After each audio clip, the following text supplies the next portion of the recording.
ఏది అయినా ట్రై చెయ్యి ఆచి చికెన్ మసాలా. ఆచి చికెన్ మసాలా 26 సంవత్సరాల నమ్మకం, లక్షలాది సంతోషకరమైన వివాహాలు. తెలుగు మ్యాట్రిమోనీని డౌన్లోడ్ చేయండి. నమస్తే. ప్రస్తుతం 4వ తేదీ నుంచి ఆ కౌంటింగ్ ప్రక్రియ పూర్తయిపోయినప్పటి నుంచి కూడా ట్రెండింగ్లో ఏదైనా ఉన్న అంశం అంటే తమిళనాడు. ప్రధానంగా ఈ తమిళనాడుకి సంబంధించి సీఎంగా విజయ్ ప్రమాణ స్వీకారం చేసే అవకాశం లేక అది వాయిదా పడుతూ ఉండటం, ఆ మ్యాజిక్ ఫిగర్ని ఆయన టచ్ చేయలేకపోవడం, ఈ నేపథ్యంలో గవర్నర్ గారేమో రావడం, మీ దగ్గర నెంబర్ ఉందా అని చెప్పేసి ఆయన ప్రశ్నించడం, ఇలా అనేక రకాలైన డ్రామాలు అయితే సంతరించుకుంటూ ఉన్నాయి. మరి చివరికి ఏం జరుగుతుందో ఏంటో అర్థం కావట్లేదు. ఏ రోజుకి ఆ రోజు ఉత్కంఠభరితంగా కొనసాగుతూ ఉంది. ఇది ఒక తంతు. ఇక బెంగాల్ సంగతి అంటారా, సరే ఏకంగా మమతా బెనర్జీ నేను రాజీనామా చేయను అని అంటే ఎలా కుదురుతుంది ప్రజాస్వామ్యంలో?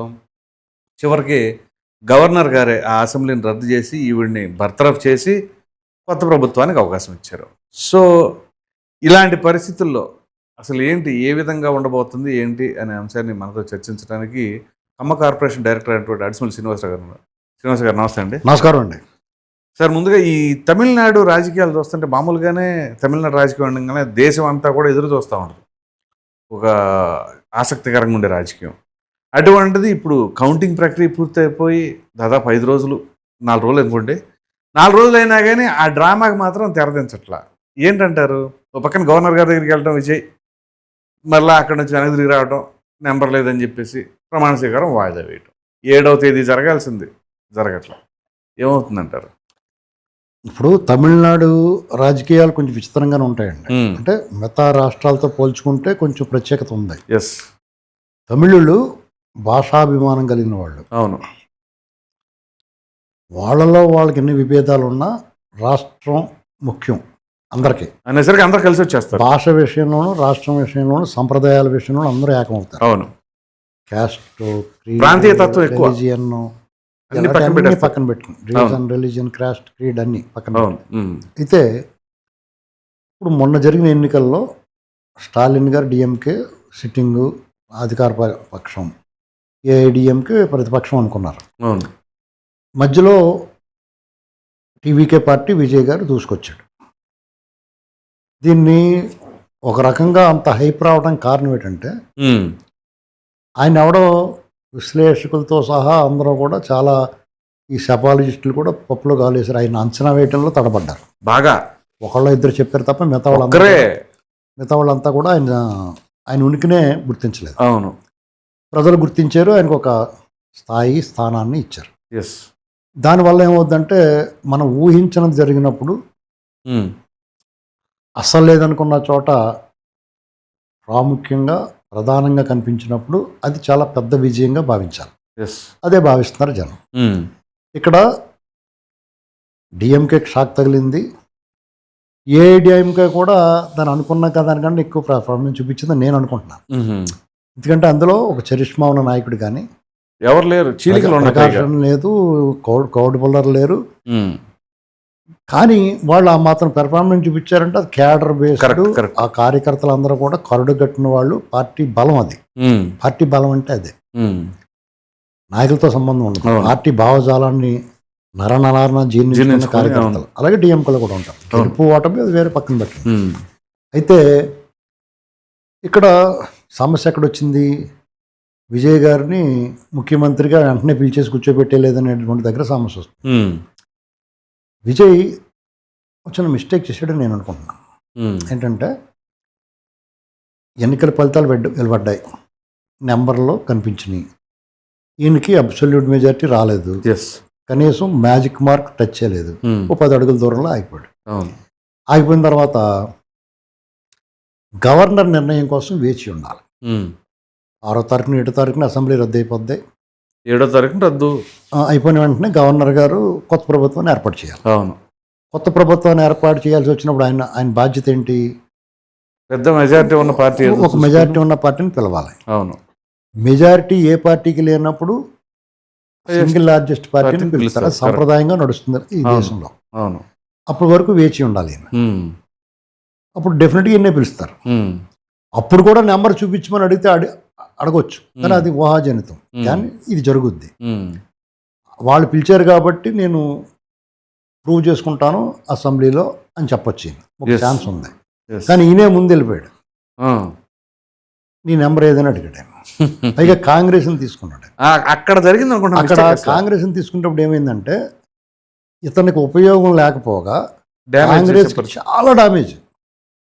ఎందుకంటే కాంగ్రెస్ పార్టీకి థర్డ్ ఫ్రంట్ అదే ఇండియా కూటమిలో స్టాలిన్ గారు ఇచ్చినంత స్ట్రాంగ్ సపోర్ట్ ఎవరు ఇవ్వలేదు.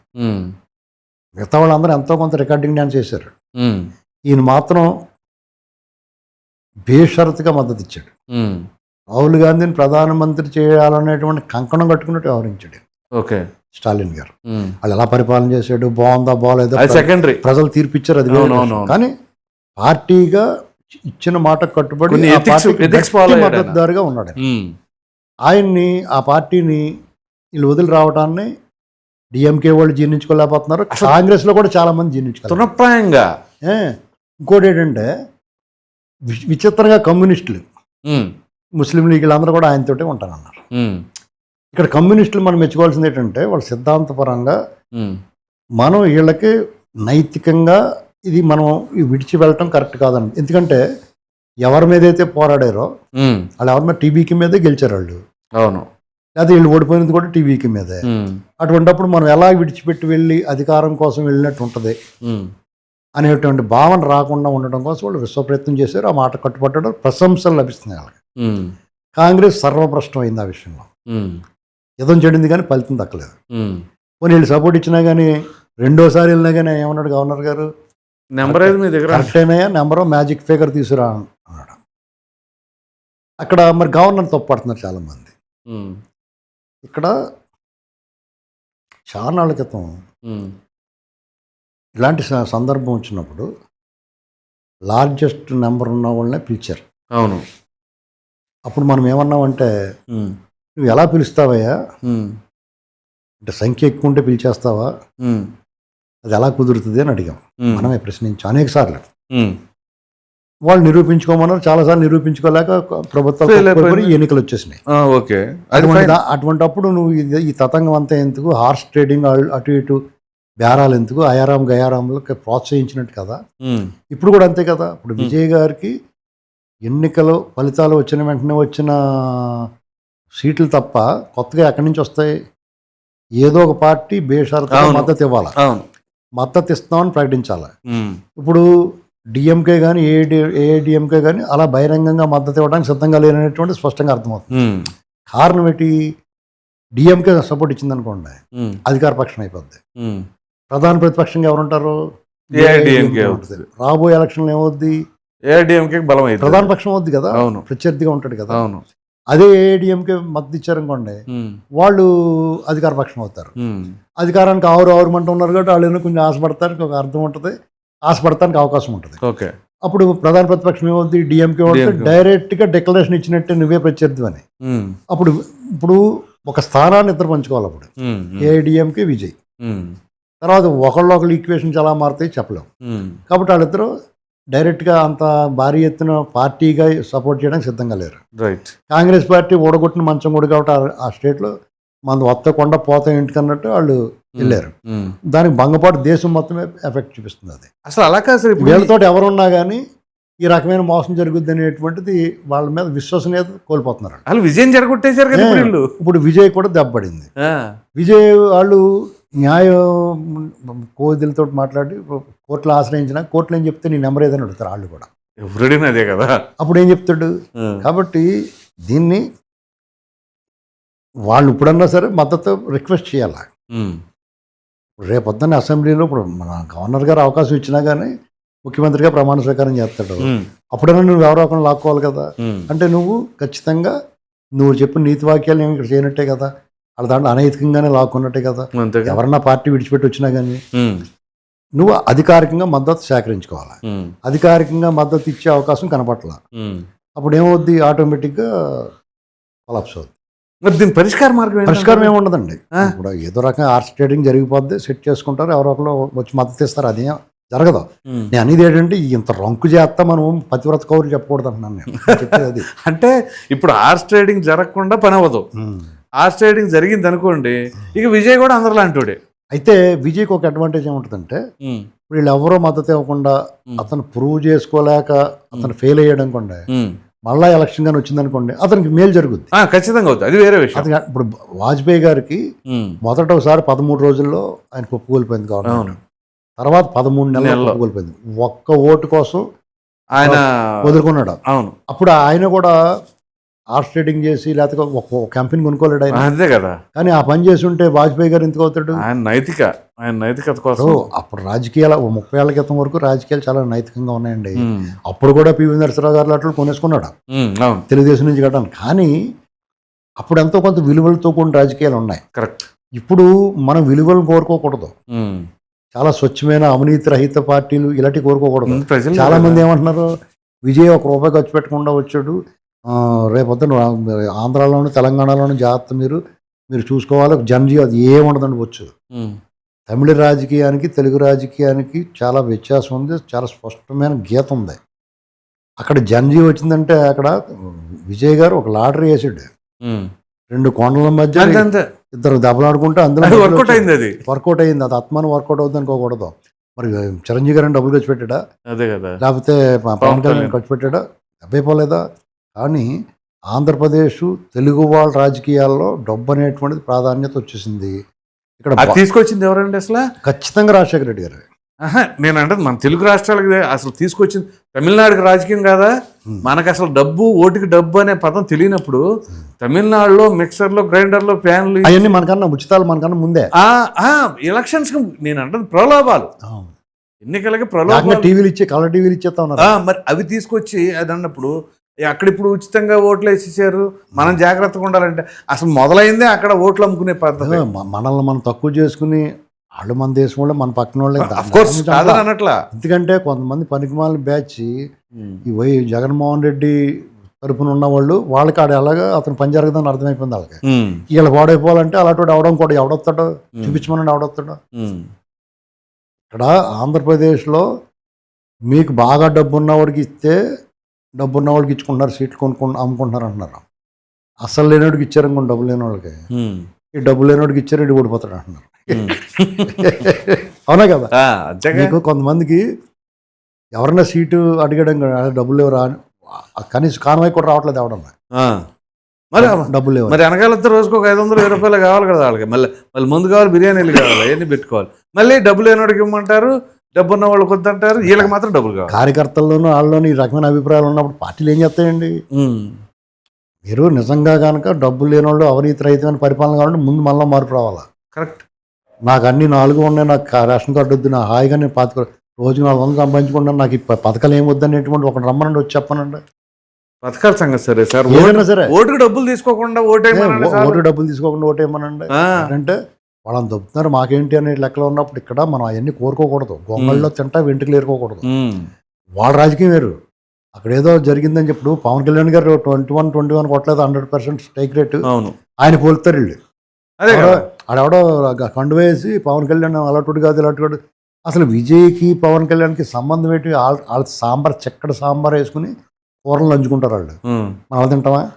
అసలు ఆహారం వ్యవహారం భాష అన్నీ కూడా వ్యత్యాసం కదా. పద్ధతిలో అన్ని. తెలుగు కూడా ఉన్నాడు అనుకోండి, తెలుగు తప్ప అన్ని మాట్లాడతాడు. తమిళ ఉన్నాడుకోండి, తమిళమే మాట్లాడతాడు. నిన్ను చచ్చి అరిచి గీపెట్టిన తమిళలోని సమానం చెప్తాడు. బాయా అంటాడు. అంటే నన్ను కించపరచట్లేదు, వాళ్ళ భాష వాళ్ళ అభిమాన భాష. ఆ బస్సుల మీద అసలు తమిళ్లో తప్ప మనకి ఏం అర్థం అవుతుంది. అవును, మనం అయితే 3 రకాల భాషలో రాస్తాం. ఇక్కడ మన కాళ్ళకి చాలా వ్యత్యాసం ఉంది. సంస్కృతి అన్నీ అంటారా, ఎడ్యుకేషన్ అంటారా, కొంచెం కొన్నిసార్లు అభ్యుదయం కనపడుద్ది, కొన్నిసార్లు మూఢాచారం కనపడుద్ది. వాళ్ళది కంప్లీట్గా ఒకసారి ఎక్స్ట్రీమ్ కనపడుద్ది. అవును, చేత మనం వాళ్ళని పోల్చుకోకూడదు. విజయ్ని అభినందించాలి, బాగా మంచి పెర్ఫార్మెన్స్ చూపించాలి. 2 కొండలను ఢీ కొట్టాడు పసిపిల్లాడు అని మనం మెచ్చుకోవాలి. మంచి పెర్ఫార్మెన్స్ చూపించావా, అభినందనలు శుభాకాంక్షలు తెలియజేయాలి. నువ్వు మంచిగా పరిపాలన చేయి, నువ్వు ఏదో రకంగా లైన్లో పెట్టుకునే ఎవరో పరిపాలన చేయి, వాళ్ళని కూడా మనం రిక్వెస్ట్ చేయాలి, బరువు అతను చేసే అవకాశం ఏమంటారు బాబు అని. అంతేగాని ఇలాంటి పోలికలు అయితే ఇచ్చినప్పుడు ఏమవుతుందంటే ఇక రాకూడదు అనిపిస్తుంది మనకు. ఇప్పుడు ఆ కొండలు అంటున్నారు కదా, డిఎంకే ఏఐడిఎంకే, ఈ 2 కొండల మధ్య నలిగిపోతున్నట్టే అనుకోవాలి. ఏమి నలగడండి, ఎందుకు నలుగుతాడు? వాళ్ళు కనుక అతను అవ్వకుండా ఆపితే కనుక అతను మళ్ళీ కానీ ఇంకా బంపర్ మెజారిటీ అబ్సల్యూట్ మెజారిటీతో వస్తాడు. వస్తుంది. కాబట్టి వాళ్ళు అంత ఎర్రోళ్ళెట్టి అలాగేం చేయరు. ఇతన్ని చేయనిచ్చి ఇతన్ని విఫలం అయ్యేలాగా ఆగి అప్పుడు కొడతారు దెబ్బ, ప్రజలకు చూపించి. అది చేత మనమేం మాట్లాడుతుంటే వాళ్ళకి తెలీదా. అవును. కాబట్టి అదేం జరుగుతుంది. ఇక మమతా బెనర్జీ అంటారా, ఆవిడ వైఖరి ఎప్పుడు వివాదాస్పదమే. మొట్టమొదటిసారి ఆవిడ దూకుడు, దురుసు స్వభావం, ఆ దూసుకుపోయే తత్వం వల్ల ఆవిడకి ప్రజలు పట్టం కట్టారు 11లో. తర్వాత మళ్ళీ 16లో రెండోసారి గెలిపించారు. ఆవిడ తర్వాత రెండోసారి గెలిచిన తర్వాత చేసిన శాస్త్రంలో అన్యాయంగా అక్రమంగా జగన్మోహన్ రెడ్డి చేసిన అరాచకాలు అన్నీ చేసి టీడీపీ ఎదుర్కోలేకపోయింది అప్పుడున్న పక్షాలు. కాబట్టి ఆవిడ మళ్ళీ 3సారి గెలిచింది. 4ఓసారి పప్పులు ఉడకలేదు, అడ్డుకున్నారు అన్ని విధాల. అప్పుడు జగన్మోహన్ రెడ్డి అధికార యంత్రాంగాన్ని వసపరుచుకున్నాడు కదా. ఇవాళకి ఆయన కోసం పనిచేసి వాళ్ళు ఉన్నారు. మనం ఏమంటున్నాం, ఇవాళకి జగన్ ప్రేమికులు ఉన్నారు అంటున్నాం లేదా? ఉన్నారా కదా, నిజమే కదా అది. అలాగా ఆవిడ మాత్రం తక్కువ తిందా, వాళ్ళందరినీ వసపరుచుకుంది. అప్పుడు కేంద్ర ప్రభుత్వం ఏం చేసింది, మొత్తం మీరు పక్కన ఉన్నాడు కాసేపు అక్కడి నుంచి చూడండి, ఏడు శంకలు ఒలుచుకు తింటా చూడండి అని చెప్పి మొత్తం అధికారం వివిధ రాష్ట్రాల నుంచి తీసుకొచ్చి పెట్టింది. సెంట్రల్ పోలీసుల్లో కూడా జగన్ ప్రేమికులు ఉండేవారు కదా. అవును, అలాగే మనం బాధపడ్డాం కదా. ఇప్పుడు ఢిల్లీ సెంట్రల్ ఫోర్స్, నేను అప్పుడు అడిగాను సెంట్రల్ ఫోర్స్ తోటి ఎలక్షన్ జరపాలని అడిగిపోండి నేను ఆంధ్రప్రదేశ్ లో. వాళ్ళు అదే పని చేశారు ఇక్కడ, మామూలుగా కాదు. ఇప్పుడు సెంట్రల్ ఫోర్స్ తో పని చేయించారు. ఇంకో వాడు ఏ నాయకుడు అవడం ఎవడైనా ముడ్డి పగల కొడతారు, ఎవడన్నా రోడ్డు మీద కొట్టారు. అది అప్పుడు ఎలక్షన్ సక్రమంగా ఎవడ ఓట్లు వేసినారు, బ్రహ్మాండంగా ఓటింగ్ జరిగింది. అంత 90% ఓటింగ్ జరిగిందంటే ప్రశాంతంగా బ్రహ్మాండంగా ఓటింగ్ జరిగినట్టుగా, అల్లరి లేకుండా. మరి అటువంటి అప్పుడు ఎందుకు బాధపడతారు? అందుకని పెట్టిపేడ సర్దుకుని వెళ్ళిపోయారు. అటువంటిప్పుడు వాళ్ళని ఏంటంటే నేను రాజీనామా చేయకపోతే ఏమవుద్ది, ఎక్కడ వింతవాదనండి. నువ్వు చేయనంటే నువ్వు రద్దు అయిపోయిన తర్వాత 7వ తారీఖుతో రద్దు అయిపోయింది. అవును, అసెంబ్లీ క్లోజ్ అయిపోయింది. మీ ముఖ్యమంత్రిగా కూడా నువ్వు నీ అయిపోయిన తర్వాత నిన్ను ఆపద్ధర్మంగా ఉండమని గవర్నర్ అనాలి. నిన్ను అనలేదంటే నువ్వు మాజీ ముఖ్యమంత్రి అయిపోయావు. అవును, నువ్వు ఓవరాక్షన్ చేస్తే ఏం చేస్తారు? పిచ్చా ఏంటి అసలు? ఓవరాక్షన్ చేస్తే ఏం చేస్తారు? నీ విలువ పడిపోద్ది, నువ్వేదో యుద్ధం చేద్దాం. నీ ఇప్పుడు కాంగ్రెస్ డిఎంకేకి చేసింది చూసిన తర్వాత ఒకడికొకడు పొసగదు.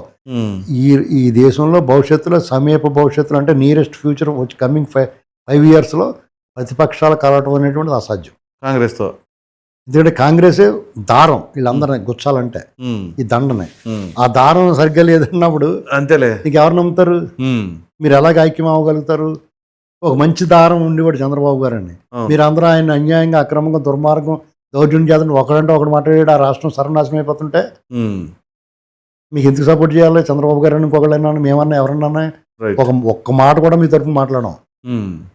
బీజేపీ అంటే నాకు పూర్తి స్థాయి అభిమానం, గౌరవం పార్టీ అంటే ఉంది. కానీ మోడీ షాల్ గారి మీద నాకు కొన్ని అపోహలు ఉండి, ఇవాళ రాష్ట్రానికి బాగా చేస్తున్నారు. బాగా చేయనప్పుడు మనం విమర్శించాం, బాగా చేస్తున్నప్పుడు మనం దొరికింది మనం తీసుకోవాలి కదా. మంచి చేసినప్పుడు ఎవరి రాష్ట్రం వాళ్ళు స్వార్థంలో ఉన్నప్పుడు మన రాష్ట్రం పట్ల మన స్వార్థంగా ఉండకూడదా? ఉండాలి. రాష్ట్ర ఆదాయం దేశానికే కదా వెళ్తుంది, దేశ సంపద పెరుగుద్ది కదా.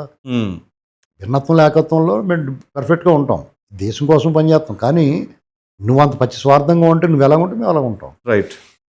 చేత మమతా బెనర్జీ గారు వైఖరి 100% రాంగ్. అక్కడ బీజేపీ చాలా కరెక్ట్గా పనిచేసింది. అలాగే కొన్ని చోట్ల పనిచేయాలి. అప్పుడు కూడా జగన్ పట్ల కూడా అలా పనిచేస్తుంటే ఇంకా మంచి పేరు వచ్చిన వాళ్ళకి అది ఇంకా కుదరదు. ఎందుకంటే మన చేత ఒకసారి మనం పెంచిన కుక్క పిచ్చితేనే కానీ మనం ముద్దెట్టుకుంటాం చూస్తాం కదా, అలా జరిగింది అంతే. రైట్. ఇక దాని తర్వాత రాష్ట్ర ప్రభుత్వానికి వచ్చేసరికి కొంచెం గట్టిగానే వైఖరి మార్చుకున్నట్టు ఉండరు. ఎందుకంటే ఇటీవల 51 మంది ప్రభుత్వ వైద్యుల్ని వాళ్ళపైన వేటు పట్టడం అనేది మామూలు డెసిషన్ కాదు. అంటే కొంచెం స్ట్రాంగ్గానే డెసిషన్స్ తీసుకున్నారనే దానికి చంద్రబాబు నాయుడు గారి డెసిషన్ ఎప్పుడు స్ట్రాంగ్గానే ఉంటుంది. మనం ఆయన లోపుగా చూస్తాం. మన ఇంటి బంగారం, మన ఇంటి మొక్క పట్ల, మన పెరట్లో మొక్క వైద్యానికి పనికిరాదని మనం ఇప్పుడు విజయ్ సూపర్ అంటాం. పవన్ కళ్యాణ్ సూపర్ కదా, సూపరే. మనకు అది నచ్చదు. జగన్మోహన్ రెడ్డి దొంగోడిని మాత్రం మనోడు బలేవాడు అంటాం. కాబట్టి ఇక్కడ ఏమవుతుందంటే ఈ ప్రభుత్వం పర్ఫెక్ట్గా పనిచేస్తుందండి. వాళ్ళు ఏ హామీ ఇచ్చారు? సూపర్ సిక్స్ బ్రహ్మాండంగా అమలు చేస్తున్నారు. అమ్మాయిలకు 1500 ఇస్తున్నారు. అది కూడా అదే ఒకటి నిరుద్యోగ భృతి. ఈ రెండాట్లో ఏదో ఒకటి రేపు 12వ తారీఖు ప్రమాణ స్వీకారం లోపల అమలు చేస్తారు. అర్థమైందా? అప్పుడు 90% 2 years లోపల అయిపోయినట్టు. ఓకే. పెన్షన్లో, డ్వాక్రా మహిళల్లో, ఉమెన్ ఎంపవర్మెంట్, తర్వాత మహిళలకి ఉచిత బస్సు. మహిళా శక్తి ఫ్రీ బస్సు, దీపం పథకం ద్వారా గ్యాస్ సిలిండర్. మరి ఎవరిచ్చారు? అంతర్జాతీయ మహిళా దినోత్సవం నాటికే కంప్లీట్ అన్ని పూర్తి చేశారు వాళ్ళు. తర్వాత దివ్యాంగులకి బస్సులో ఇచ్చారు. రైతులకి వాళ్ళు ధాన్యం కొన్నాయంటే డబ్బులు వేసేస్తున్నారు. డ్రిప్ ఇరిగేషన్లో ఇరిగేషన్ ప్రాజెక్ట్, వెలుగొండ ప్రాజెక్టు ఇది 100 ఉన్నాయి. ఇప్పుడు 100 విజయాలు. మీ టైం సరిపోతుంది నేను అది చదివితే. పెట్టుబడిదారులు పెట్టుబడి తీసుకొచ్చారు. Metal, quantum, Google, Reliance, defence, తర్వాత రాయల్ ఎన్ఫీల్డ్, క్యారియర్ ఏసీ, ఇవన్నీ ఎల్జీ. మీరు ఏది లోటు చేశారు? రాష్ట్రంలో అన్ని వైపులో పెట్టుబడులతో కప్పెడేస్తున్నారు. అవన్నీ గ్రౌండ్ చేస్తున్నారు. ఎంఓయూలు కాదు, గ్రౌండింగ్ అయిపోతా ఉన్నాయి. ఏంటండి మరి ఇటువంటి పరిస్థితుల్లో కాకినాడలో గ్రీన్ ఎనర్జీ, గ్రీన్ అమ్మోనియా 1 సంవత్సరం నుంచి ఎగుమతుల్లోకి వెళ్ళిపోతాం మనం. ఇలాంటి పరిస్థితుల్లో రాష్ట్రంలో అమరావతి స్పీడ్ అందుకుంది. పోలవరం ఆల్రెడీ వచ్చే సంవత్సరం జూన్ కల్లా కంప్లీట్ అయిపోతుంది. వాళ్ళు 5 ఏళ్లలో చేయాల్సి 2 ఏళ్లలో కంప్లీట్ చేశారు. మిగతా 3 ఏళ్లలో మరింత అభివృద్ధి సాధిస్తారో, మరింత ప్రజల్లో రాష్ట్ర ప్రజల అదృష్టం లేండి నమ్మకం సాధించుకుంటారు. ఇంకొకసారి ఈయన తెచ్చుకున్నాం అనుకోండి, ఇక ఓ రేంజ్లో ఉంటుంది. తర్వాత నువ్వు వద్దనుకున్న ఆయనే తెచ్చుకుంటారు ఈ ప్రభుత్వాన్ని. ఎవరు ముఖ్యమంత్రి కూటమి ప్రభుత్వం తెచ్చుకుంటారు. మీకు ఇక్కడ కీలకమైనది ఏంటంటే వచ్చి టర్మ్. ఆ వచ్చి టర్మ్కి పవన్ కళ్యాణ్ గారు భరోసా ఇస్తున్నాడు. అలా భరోసా ఇచ్చిన నాయకుడు ఎక్కడున్నాడు? ఒక ఆందోళన ఉంటుంది జనంలో. ఆ ఆందోళన తగ్గించి మీకు ఎంతరా 10 ఏళ్ళు ఉంటుంది ఇది నేను ఉన్నాను అనేటువంటి భరోసా ఇస్తున్నాడు. పెట్టుబడిదారులు అందరూ కూడా మొదటి సంవత్సరం కంటే 2వ సంవత్సరం ఇలా వచ్చి ఈ రకంగా రావడానికి కారణం ఏంటంటే వాళ్ళకు నమ్మకం వచ్చింది. ఆడు మళ్ళీ రాడు బాబు, పిచ్చోడు బాబు అనుకున్నారు. ఏంటంటే నేనేమంటానంటే ఈ ప్రభుత్వం తీసుకోవాల్సిన చర్యలు కొన్ని ఉన్నాయి. వాళ్ళు ఈ మధ్యకాలంలో దుష్ప్రచారాల మీద, విష ప్రచారాల మీద, ఫేక్ న్యూస్ల మీద దృష్టి పెట్టారు. ఆ భారతదేశం మొత్తం అంతా లెక్కెత్తే ఆంధ్రప్రదేశ్ నుంచి 40% ఈ ఫేక్ ప్రచారాల్లో ఉధృతమవుతుంది. ఈ డిజిటల్ డెవిల్స్ని పెట్టుకుని జగన్మోహన్ రెడ్డి అనేటువంటి ఆడించే నాటకం, వాళ్ళని సజ్జల భార్గవ రెడ్డిని సిపిఆర్ఓ వాళ్ళని మొత్తం లోపల తీసి కుమ్మేస్తే మొత్తం అది సెట్ అవుద్ది. అంతేకాకుండా నేనేం చెప్తున్నానంటే ప్రభుత్వానికి, ఆంధ్రప్రదేశ్లో కొన్ని ప్రెస్టీజియస్ ప్రాజెక్టులు ఉంటాయి. పోలవరం కానీ, అమరావతి కానీ, గూగుల్ కానీ, ఇలాంటివి కొన్ని వస్తున్నాయి. ఈ పెట్టుబడులు వచ్చినప్పుడు వాటి మీద దుష్ప్రచారాలు చేసే వాళ్ళ మీద, ముఖ్యంగా అమరావతి అనేటువంటి రాష్ట్రానికి రాజధాని, మన గ్రోత్ ఇంజను. తర్వాత రైతులు త్యాగం వల్ల రైతులు భూములు ఇచ్చి సెల్ఫ్ సస్టైన్ ప్రాజెక్ట్. ఇప్పుడు వాళ్ళే చెప్తున్నారు 50,000 గజం ఉందని. అక్కడ మరి 2 లక్షల కోట్లు వస్తుంది వాళ్ళకి, ఆ ప్రభుత్వాన్ని మిగిలిన గజాలతో అమ్ముకుంటే. దానికి వేరే పెట్టుబడి ఎందుకు పెట్టాలి? మొన్నటిదాకా ఏమన్నారు? అమరావతిని పట్టించుకోవట్లేదు అన్నారు. ఇప్పుడు అమరావతికి అంతా పెడుతున్నారు. అమరావతిని వేసల రాజధాని, ఇలాగ రకరకాలుగా మాట్లాడుతున్నారు. దాన్ని ఒక అట్రాసిటీ పెట్టాలి కేసు, ఒక చట్టం చేయాలి. ఎస్సీ ఎస్టీ అట్రాసిటీ కేసులు ఎలాగున్నాయో అమరావతి సంబంధించి ఎవడైనా దుష్ప్రచారం చేసినా, విష ప్రచారం చేసినా అట్రాసిటీ కేసు పెట్టి, నాన్ బెయిలబుల్ కేసు పెట్టి, జడ్జి గారే స్వయంగా ఏం రాయాలంటే 50 కోట్ల దెబ్బలు కొట్టడం రాయాలి. ఇప్పుడు ఒక లాయర్కి పనిష్మెంట్ ఇచ్చారా? 15 రోజులు జైల్లో పెట్టండో, లేకపోతే ఎన్నాళ్ళు అదుపులో తీసుకోమని చెప్పాడా? మరి ఒక లాయర్నే జడ్జి గారు అలాగే అనేసినప్పుడు ఇంత సమాజానికి ఇంత కీడు రాజద్రోహం కింద తీసుకోవాలి. అసలు రాజద్రోహం కాదు, అంతకు మించి ఒక ఆత్మగౌరవం, ఆత్మవిశ్వాసానికి దెబ్బ కదండి. ఈ రాష్ట్ర రాజధాని ఆత్మగౌరవం. మన ఉపాధి కల్పించి మన భవిష్యత్తుకు భరోసా కల్పించడం అనేటువంటిది ఆత్మవిశ్వాసం. ఈ రెండాటికి విఘాతం కలిగిస్తున్న వ్యక్తులను కానీ, శక్తులను కానీ, సమాజానికి వ్యతిరేకంగా వ్యవహరిస్తున్న వాళ్ళ మీద చర్యలు తీసుకోవడం తప్పెలాగవుద్ది? ఇలాంటివి కొన్ని చేయాలా. నేను కూడా నాకున్న సోర్సెస్ ద్వారా చెప్తాను. వాళ్ళకి వింటారు, చేత చేయొచ్చు. ఇప్పుడు మనం కోరుకున్నామా? వాళ్ళ సిపిఆర్ అని సజ్జల భార్గవ రెడ్డిని ముడ్డి పగల కొడుతున్నారు. ఏంటండి ఏమీ ఆలోచించాం? ఈ ప్రభుత్వం నుంచి వాళ్ళు ఇచ్చిన హామీలు, సంక్షేమ అభివృద్ధికి సంబంధించి వాళ్ళు ఇచ్చిన హామీలు పూర్తి చేశారు. ఇంకా పూర్తి చేయాల్సింది ఏంటంటే నోటికి వచ్చినట్టు మాట్లాడినోటి నోరు పగలగొట్టి అట్టుకట్టున్నారు పెడతా ఉన్నారు కదా. ఒక 6 నెలలు చేసేయండి, అందరూ హ్యాపీ. రైట్. అయితే ఇప్పుడు మొన్న చంద్రబాబు నాయుడు గారు పార్టీ కార్యవర్గ సమావేశంలో కొంచెం గట్టిగానే చెప్పారు, కూటమికి ఇబ్బంది కలిగేలాగా ఏ ఒక్కరు మాట్లాడొద్దు, అందరూ సంయమనంతో ఉండాలి, నేను పవన్ కళ్యాణ్ గారు కలిసిగా ప్రయాణం చేస్తామని చెప్పేసి అన్న అతి కొద్ది సమయంలోనే ఈ పిఠాపురం వర్మకి సంబంధించిన ఎపిసోడ్ తెర మీదకి వచ్చింది. దీనిని వైసీపీ ఏమన్నా ఆయుధంలాగా వాడే అవకాశం ఉంటుందంటారా? వైసీపీ దేనైనా ఆయుధం కింద వాడద్దండి. ఇక్కడ బేసిక్గా వర్మ గారు చాలా మంచి వ్యక్తి అండి. వర్మ గారు పార్టీకి చాలా బద్ధుడైన వ్యక్తిగతంగా కూడా పార్టీ అంటే ఆయనకు ఒక ఎమోషన్ ఉంది. ఓకే. వర్మ గారికి ఆ నియోజకవర్గంలో చాలా పట్టు ఉంది. కారణం ఏంటంటే ఆయన ఇండిపెండెంట్గా కూడా గెలవగలిగిన వ్యక్తి. వాళ్ళకి ఒక గౌరవం ఇవ్వాలి మనం. ప్రజాదరణ ప్రజాబలం ఉన్న వ్యక్తి. ఏ కారణం చేతైనా కానీ ఒక్కొక్కసారి అదుపు తప్పొచ్చు, భావోద్వేగాలు ఉంటాయి. ఒక ఎమోషన్ లేదంటే ఒక అసహనం, ఒక అసంతృప్తి కూడా ఉంటుంది. ఏంటంటే నా సీటు ఇచ్చాం కదా, నాకు ఏదోటి రాలేదట అనేటువంటి బాధ డెఫినెట్గా ఉంటుంది. దాన్ని అధిష్టానం అర్థం చేసుకోవాలి, మనం కూడా అర్థం చేసుకోవాలి. ఆయన ఇప్పుడు ముఖ్యంగా అధికారంలోకి వచ్చిన తర్వాత అధిష్టానం వాళ్ళంతరాలు గుర్తుపెట్టుకుని ఏదైనా చేసేస్తే పర్లేదు, కానీ చేసే వరకు ఆగాలి. రెండోసారి ఇంకోటి ఏంటంటే, ఇప్పుడు చంద్రబాబు నాయుడు గారు, లోకేష్ గారు, పవన్ కళ్యాణ్ గారితో జనసేనలతో ఎలా వ్యవహరిస్తున్నారు, అలాగే కేడర్ కూడా వ్యవహరించాలి. ఎందుకంటే ఆయన పదే పదే చెప్తున్నాడు, ఒక గోతిగాడు నక్కలాగా గుంట నక్క కాచుకున్నప్పుడు మనం వాళ్ళకి ఎలాంటి అవకాశం ఇవ్వకూడదు. రైట్. ఏదన్నా ఉంటే 4 గోడల మధ్య గ్యారంటీగా చేసుకోవాలి.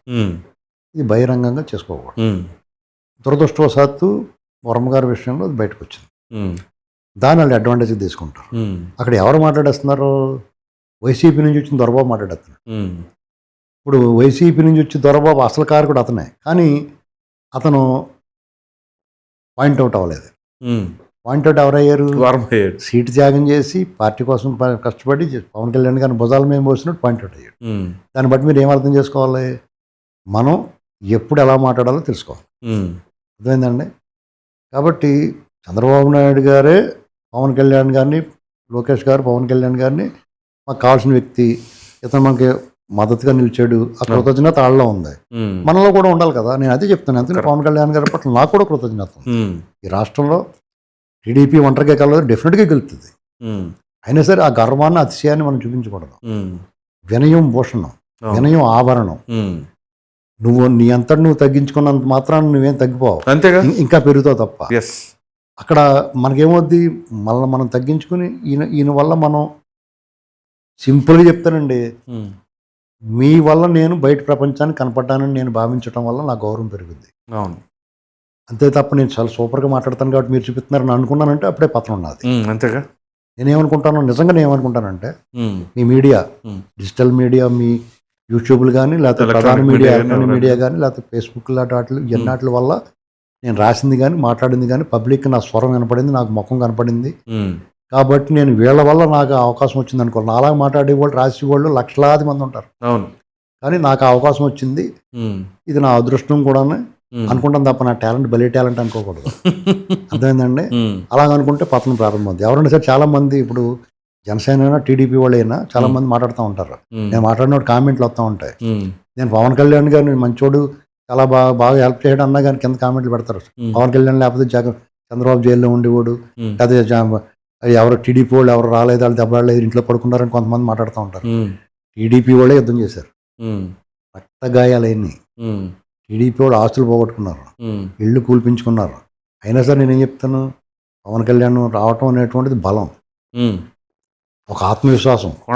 నీకు ఎంత బలం ఉన్నా సరే ఎల్రా కొడతావు అని చెప్పి కూడా ఉండాలి మనం. అవునవును, అది మనం అక్కడ అసలు దీంట్లో ఏం చేస్తారు, వైసీపీ వాళ్ళు దూరం ఇలాంటి కామెంట్లు పెడతారు, దాన్ని ఇగ్నోర్ చేయాలి మనం. అసలు కామెంట్లు పట్టించుకోకూడదు. నేను కామెంట్లు చూడండి, నేను అనవసరంగా నేను మాట్లాడిన దానికి ఎంత కామెంట్లు పెట్టకండి, నేను చూడండి అసలు. Right sir. ఎందుకు చెప్పమంటారా, అది చూస్తే తిట్టి వాళ్ళు ఉంటారు, పొగిడి వాళ్ళు ఉంటారు. పొగడ్తలు చూసామనుకోండి, ఓహో మన సూపర్ అనుకుంటాం. తిట్టి వాళ్ళు చూస్తే నిరాశపడతాం. నేను రెండాటికి రాగద్వేషాలకు ఖచ్చితంగా ఉంటాను. నేను చెప్పాలనుకుంది చెప్పేస్తాను. మా కృష్ణ గారు ఏం చేసి కూడా సినిమా యాక్ట్ చేసి కూడా ఇంటికి వెళ్ళి కూర్చున్నవాడు, ఆ సినిమా కూడా చూసేవాడు కదా, బాగా ఆడుతుందా లేదా చూసుకునేవాడు. అంతే, నేను కూడా అంతే. నేను కామెంట్లో నేను మాట్లాడే వెళ్ళిపోయిన తర్వాత మీరు ఇది బాగా పోతుందండి, వీడియో బాగా వెళ్తుందంటే బాగా వెళ్ళిందని చూస్తాను. ఇది వాస్తవం. గర్వం లేకుండా ఉండాలి మనిషి ఎప్పుడు కూడా. సూపర్ స్టార్ కృష్ణ గారు మనం చాలా సూపర్ అనుకున్నామంటేనే మనం పతనం ప్రారంభమైపోయినట్టే. మీరు సూపర్ స్టార్ కృష్ణ గారు అభిమాని కాబట్టి ఖచ్చితంగా ఆయన భావజాలం, ఏకభావజాలం ఉంటేనే మనం అలాగ ఉంటాం. అంతే. ఇప్పుడు చంద్రబాబు నాయుడు గారు, నేను స్టేట్ ఇంట్రెస్ట్ అండి, నేను బాబు గారు ఇంట్రెస్ట్. బాబు గారు ప్రేమిస్తాను, పవన్ కళ్యాణ్ గారిని ప్రేమించాలి రూల్ ప్రకారం. నేను మామూలుగానే పవన్ కళ్యాణ్ అంటే ఇష్టం నాకు. ఓకే, అటువంటిప్పుడు రెండు రోగు కోరింది కలిసి వచ్చింది మీకు. వైద్యుడు చెప్పింది. ఆ, అటువంటిప్పుడు నేను పవన్ కళ్యాణ్ ఖచ్చితంగా నువ్వు ఎందుకు పోడుతావు అంటారు. నేను పొగట్లేదురా బాబు ఆయన గురించి ఉన్నది చెప్తున్నాను నేను. నేను పవన్ కళ్యాణ్ గురించి ఉన్నది చెప్తున్నప్పుడు మీరు పొగడతా అనుకుంటే మీకు కర్మ అది. అంతే కదా. పవన్ కళ్యాణ్ నేను ఈ మధ్యకాలంలో ఒకటి చెప్పాను. 2014లో అతను పార్టీ పెట్టి